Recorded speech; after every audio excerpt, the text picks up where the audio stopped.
열매를 수확한다고 하는 것은 참 기쁜 일이죠. 작년에도 또 수년 전에도 이제 텃밭을 한번 이렇게 갖고 와 보면서 뭘 키웠던 기억이 났습니다. 방울토마토를 키우고 그러면서 이제 꽃이 피고 자라면서 꽃이 피고 그리고 거기에 이제 토마토가 막 연그는 것들을 보고 그리고 그것을 딸 때 얼마나 기뻤는지, 뭔가 열매를 이제 얻기까지는 정말 많은 정성이 들어가고 기다림도 필요하지만 그만큼 열매를 이제 수확할 때에는 그동안에 들였던 고생과 노력, 이 모든 것들을 위로받고도 남는 큰 기쁨이 있습니다.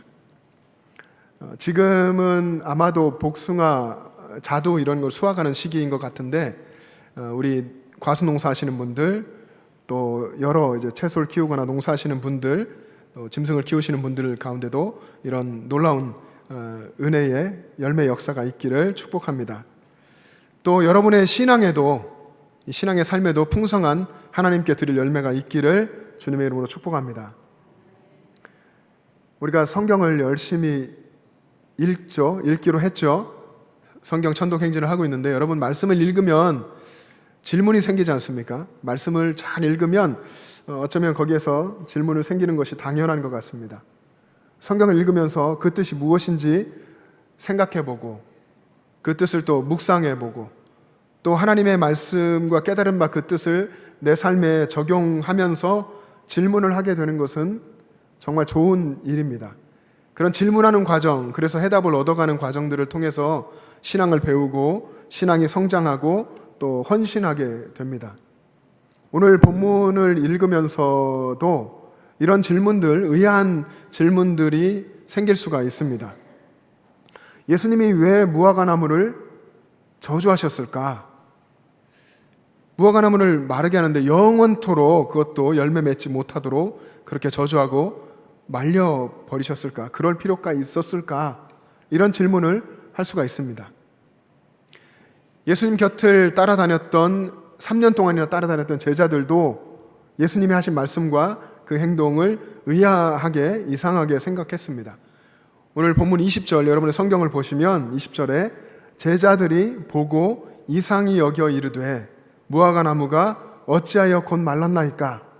제자들도 질문한 거죠. 이상히 여겨서, 예수님, 무화과나무가 이렇게 곧 말랐습니까? 왜 이렇게 됐습니까?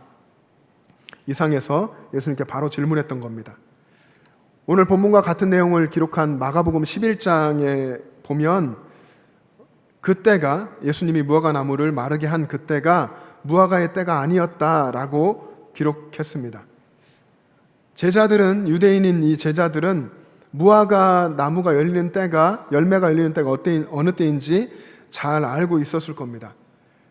그래서 제자들은 예수님께 바로 여쭤볼 정도로, 예수님, 지금 때가 아니어서 어쩌면 때가 덜 됐기 때문에 열매 맺지 않은 건데 그렇게 알고 있는데 예수님, 이 무화과나무를 저주하고 말려버리신 이유가 무엇입니까? 하고 예수님께 질문했던 것이죠. 우리가 아는 예수님, 사랑이 많으시고 인자하신 예수님께서 무화과나무를 저주하신 이 행동은 조금 당황스럽기도 합니다. 예수님은 사랑의 예수님 아니십니까? 우리를 위해서 생명까지 내어주시는 그런 사랑의 예수님이신데 예수님이 기대했던 열매가 없다고 해서 저주하시고 말려버리신 이 사건은 좀 당황스럽고 좀 받아들이기가 어려운 것 같습니다. 기대하신 열매가 없다고 해서 저주하시고 말려버리신다면 누가 예수님 앞에 설 수가 있겠습니까? 근데 이런 생각이 우리 인간들의 생각이고 우리가 흔히 먼저 할 수 있는 생각이라는 것을 압니다. 그러면 분명히 이 성경에 예수님이 하신 말씀과 행동에는 이유가 있을 것이다, 전하고 싶은 예수님의 생각과 뜻이 있을 것이다 하는 것을 알 수가 있습니다. 여러분, 무화과 나무는요, 유대력으로 사월부터 10월 사이에 2번 열매를 맺는다고 합니다. 작년에 나온 그 싹에서 작고 볼품없는, 당도도 떨어지는 그런 무화과가 4월경부터 나오기 시작해서 5월, 6월경에 따게 되고 그리고 새싹에서 나온 그보다 훨씬 더 크고 좋고 당도도 높은 무화과는 8월부터 10월경에 딴다고 합니다. 첫 번째 따는 무화과를 파게라고 하고요. 볼품없고 작고 당도가 떨어지는 무화과 열매죠. 그리고 그 이후에 8월에서 10월경에 따게 되는 열매는 테에나라고 합니다. 크고 또 당도도 좋은 무화과죠.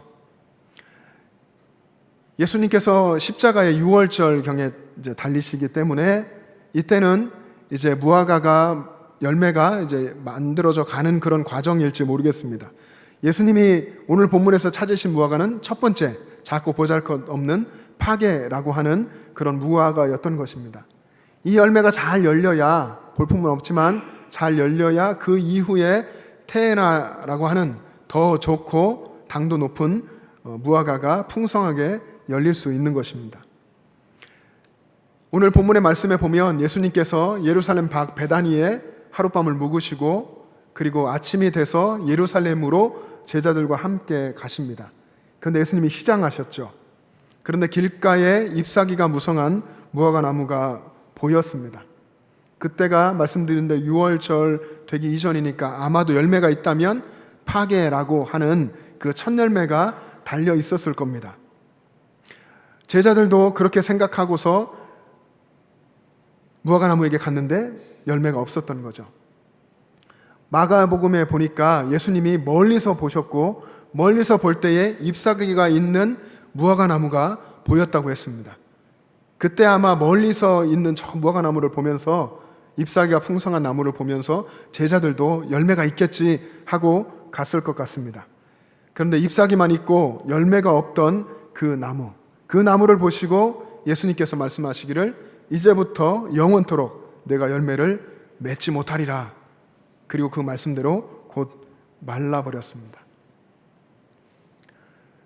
여러분, 우리가 알고 있는 우리를 위해서 생명을 내어주시고 사랑하시는 예수님이시라면 그 나무를 보시고 열매가 없는 그 나무를 보시면서 예수님께서 그렇게 하셨어야 될 것 같습니다.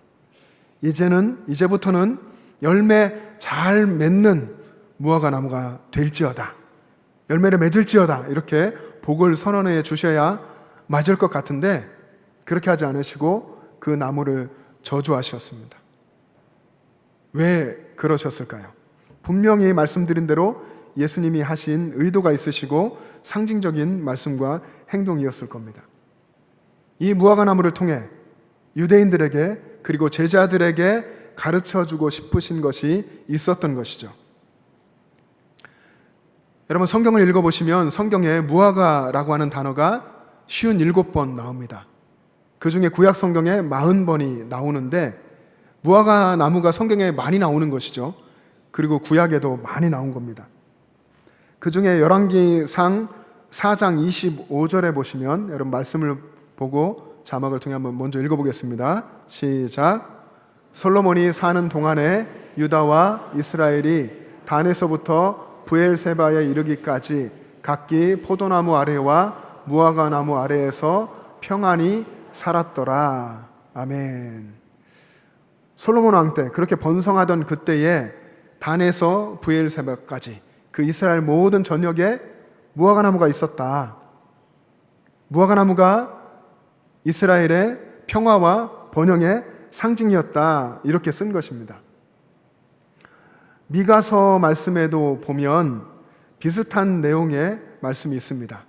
이 미가서에서는 하나님을 떠난 이스라엘 백성들, 하나님을 섬기지 않고 하나님을 믿지 않는 이스라엘 백성들을 열매 없는 무화과 나무에 비유했습니다. 우리 자막을 보시며 미가 7장 1절 말씀도 같이 읽겠습니다. 시작.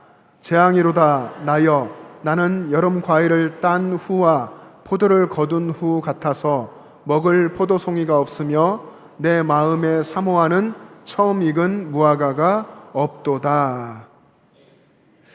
여러분, 미가 선지자 심정이 어떠했겠습니까?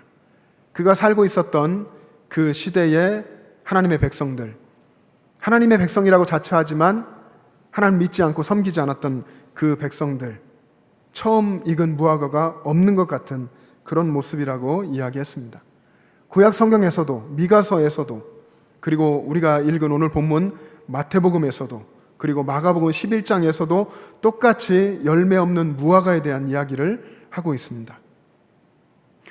신약 성경의 마태복음과 마가복음 이 두 곳에서 무화과나무를 말려버린 이 사건이 성전을 청결하게 하신 사건과 연결되어 있습니다. 여러분, 성전 청결 사건, 예수님이 성전을 청결하시게 하신 사건이 어떻게 진행됐습니까?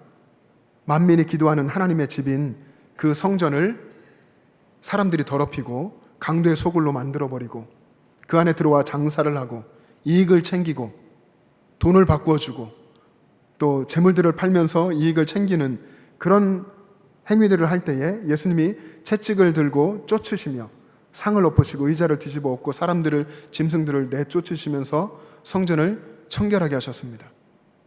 하나님의 집을 그렇게 만든 사람들을 책망하시는 사건이죠. 이 성전을 청결하게 하신 사건과 무화과 나무를 마르게 하신 사건이 긴밀하게 연결되어 있습니다. 특히 마가복음에 보시면 예수님이 멀리 있는 무화과 나무를 보시고 가셔서 열매가 없는 것을 보시고 저주하셨고, 그리고 제자들과 함께 성전에 들어가셔서 성전을 깨끗하게 하시는 그 사건을 행하셨습니다. 성전 청결 사건을 하시고 나오셨을 때에 이제 그 무화과 나무가 마른 것을 제자들과 함께 보게 됩니다. 그래서 오늘 본문의 내용이 유대인들을 책망하는 경고의 메시지라고 하는 것을 알 수 있습니다. 하나님의 백성, 선민이라고 하지만 실제로 그들의 마음속에 하나님이 있지 않고 하나님을 믿지 않았던 유대인들, 하나님의 백성들을 책망하신 사건입니다.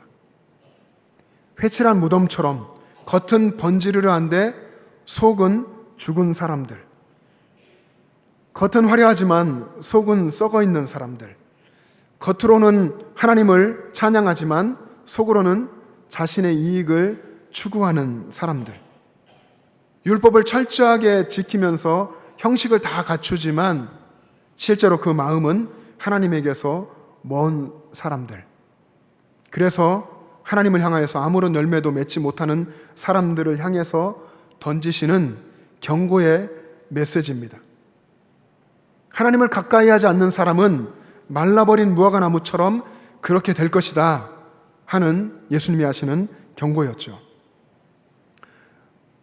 또 동시에 예수님과 함께 있었던 제자들을 향한 사랑의 메시지이기도 합니다. 제자들이 질문하지 않았습니까? 예수님, 무화과 나무가 왜 말라버렸습니까? 이 질문에 대해서 여러분, 이런 질문을 여러분이 받았다면 여러분 같으면 어떻게 대답하셔야 됩니까? 그 말라버린 무화과는 왜 그러냐면 이러이러해서 이렇게 된 것이야 라고 설명해야 되겠죠. 예수님도 그렇게 하시는 게 아마 마땅했을 거고 그런 대답을 기대했을 텐데 제자들의 기대와는 다르게 예수님은 다른 말씀을 하십니다. 오늘 본문 21절 말씀인데 같이 한번 읽어보겠습니다. 21절 시작.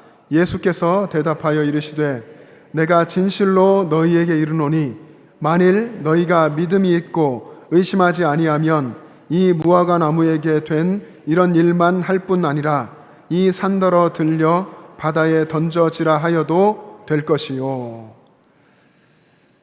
너희가 믿음이 있으면 그리고 의심하지 않으면 이보다 더 큰 일도 할 것이다. 예수님께서 이런 말씀을 대답으로 하신 겁니다. 마가복음 11장 22절 23절에도 예수님이 이렇게 대답하셨습니다. 같이 한번 또 읽어보겠습니다. 시작. 예수께서 그들에게 대답하여 이르시되 하나님을 믿으라. 내가 진실로 너희에게 이르노니 누구든지 이 산더러 들리어 바다에 던져지라 하며 그 말하는 것이 이루어질 줄 믿고 마음에 의심하지 아니하면 그대로 되리라. 아멘. 마찬가지로 하나님을 믿으라. 그리고 믿고 마음에 의심하지 않으면 그대로 되리라. 여러분, 지금 예수님은 십자가를 향해서 가고 계십니다. 이제 그 십자가에서 죽으시고 부활하셔서 승천하시면 이제 제자들이 이 땅 가운데서 하나님 나라 복음을 전파하며 교회를 세우며 하나님 나라 역사를 이루어가야 할 텐데 이 제자들에게 예수님이 하시는 말씀이 하나님을 믿으라. 너희 진짜 믿어라. 믿고 의심하지 말아라. 제자의 길, 하나님을 믿고 의심하지 않아야 갈 수 있는 길이다. 이렇게 말씀하시는 것입니다. 예수님은 무화과 나무의 이 사건과 믿음을 연결시키고 있습니다. 성전을 청결하게 하시고 무화과 나무를 마르게 한 이 두 사건을 통해서 예수님의 제자가 되는 조건, 예수님이 제시하는 제자의 조건, 그것은 믿음인 것입니다. 믿음에 대해서 이야기하시는 겁니다. 여러분, 우리는 믿음 생활 하고 있다고 말을 하죠.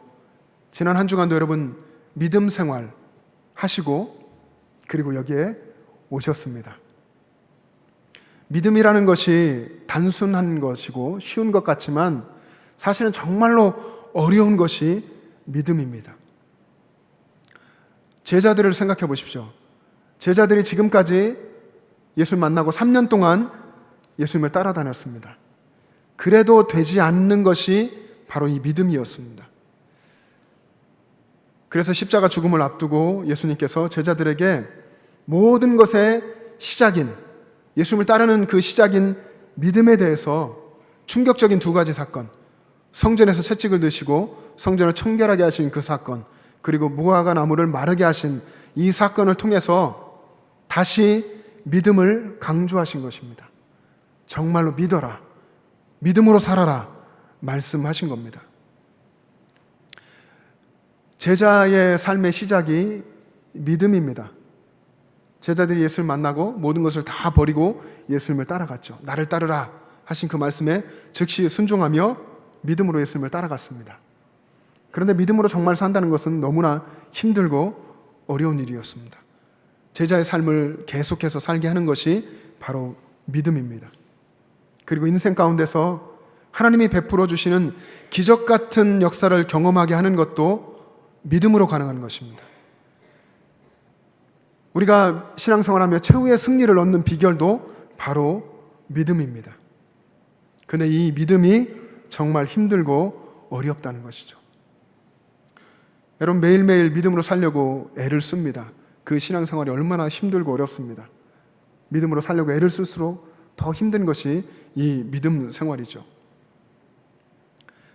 여러분, 만약 여기 있는 어떤 분 중에서 주일 성수 빠지지 않고 하시고 주일 예배 항상 와서 드리시고 그리고 오후 찬양 예배도 열심히 드리고 봉사도 열심히 하고 그리고 새벽 예배도 드리고 수예배도 드리는 분이 있다고 한번 생각을 해보십시오. 그러면 어떻게 생각하십니까? 아, 참 믿음이 좋으시구나, 정말 신앙이 좋으신 분이구나, 우린 그렇게 생각하고 그렇게 말을 합니다. 근데 여러분, 엄밀히 말을 해서 우리들의 눈에 그렇게 보일 뿐이지 그 사람이 확실한 믿음의 사람이라고 아무도 확증해 줄 수가 없습니다. 하나님만 아시는 것이죠. 그래서 믿음은 하나님 앞에서 우리가 끊임없이 고독하게 몸부림쳐야 하는 것입니다. 하나님 앞에서 우리가 하나님 바라보고 해야 되는 고독한 싸움이 바로 이 믿음인 것입니다. 그렇게 내 안에 믿음을 갖고 내면을 가꾸고 그렇게 살아가는 것이 믿음의 생활입니다.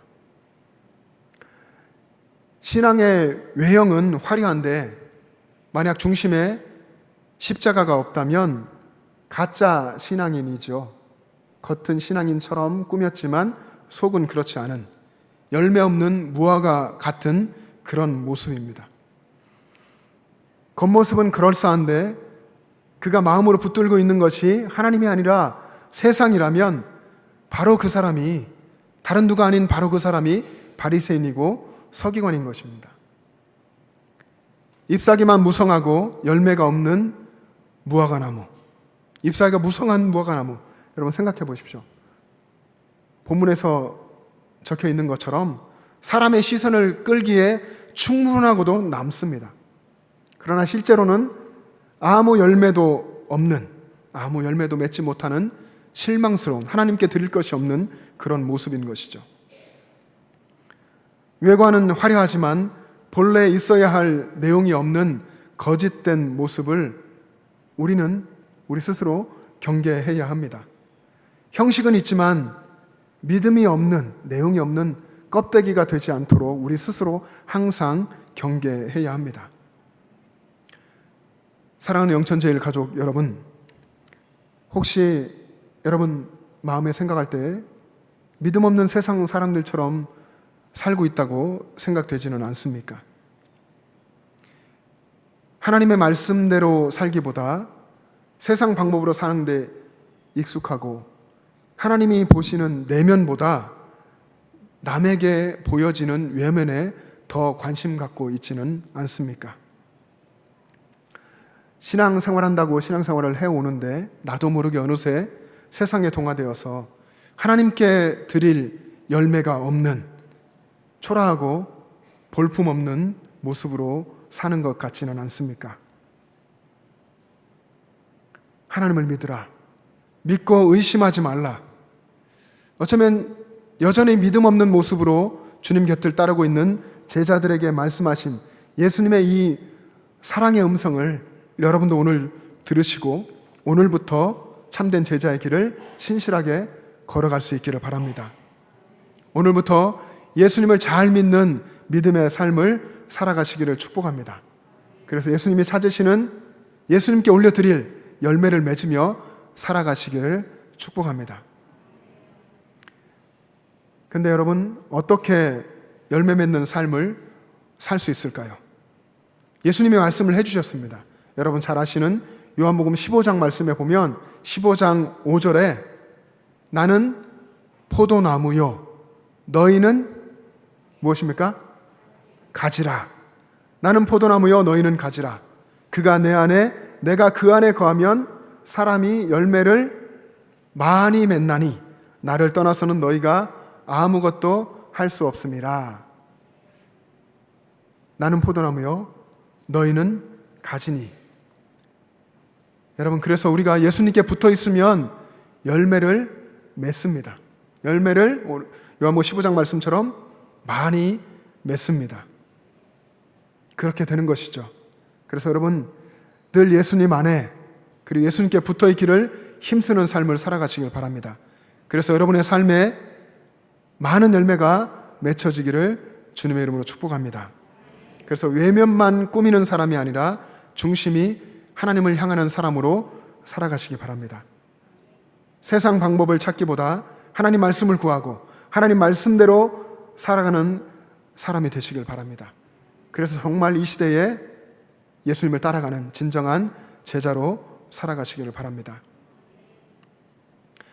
한 사람이 포도원을 가지고 있었는데 그 포도원에 무화과 나무를 심었습니다. 그리고 포도원지기에게 맡겼습니다. 그리고 이제 해마다 무화과 열매를 따기 원해서 포도원지기에게 왔는데 첫 해에도 다음 해에도 3년째에도 열매가 없었습니다. 열매를 얻을 수가 없었습니다. 그래서 주인이 포도원지기에게 명령했죠. 이렇게 하니 땅만 버리는구나. 열매도 맺지 못하는 이 무화과 나무를 찍어버려라. 이렇게 명령했는데 포도원지기가 주인에게 간청했습니다. 주인이여, 금년에도 그대로 두소서. 제가 두루 파고 거름을 주겠나이다. 금년에도 열매가 없으면 그때에 찍어버리소서. 예수님이 들려주신 비유입니다. 주인은 아마도 하나님이실 거고 포도원지기는 예수님이시겠죠. 열매가 없는 우리들이지만 하나님 금년에도 그대로 두십시오. 여러분, 이 비유는 예수님께서 우리들에게 주시는 말씀입니다. 지금은 열매가 없더라도 사랑하고 인내하며 기다리겠다 하는 예수님의 사랑의 메시지입니다. 여러분, 늘 주님 곁에 있기를 힘쓰고 주님께 붙어서 주님이 주시는 놀라운 열매를 맺어갈 수 있기를, 그런 신앙의 몸부림을 열심히 하시는 여러분 되시기를 주님의 이름으로 축복합니다.